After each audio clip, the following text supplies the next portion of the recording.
మా పెద్దలు జీవన్ రెడ్డి గారు, నేను మీకు ఒక మాట చెప్పదలుచుకున్నా. అన్న మీరు కరీంనగర్లో ఎంపీకి పోటీ చేయాలని చెప్పి ఎంబడబడ్డా. అన్న నా మాట వినలే. సరే చూద్దామని చెప్పి మొదటి లిస్టులో జీవన్ అన్న పేరే పెట్టలే.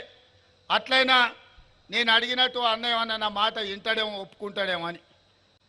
మొదటి లిస్టులో పేరు రాకపోయినా జీవన్ అన్న ఒకటే మాట చెప్పిండు, నేను తమ్మి రైతుల కోసం కొట్లాడదలుచుకున్నా, నా జీవితం ఈ రైతులకే నేను అంకితం చేయాలనుకుంటున్నా. నాకు జీవితంలో ఏం కోరిక లేవు, ఏం ఆలోచన లేవు. ఆనాడు అసెంబ్లీలో గెలిస్తే ఈ రాష్ట్ర వ్యవసాయ శాఖ మంత్రిగా ఈ రాష్ట్ర రైతాంగానికి, నిజామాబాద్ రైతాంగానికి తోడు ఉండాలనుకున్నా. కానీ నా అదృష్టం బాగలేదు. మళ్ళీ ఈరోజు పార్లమెంట్ చేస్తున్నా. నేను నిజామాబాద్లోనే చేస్తా.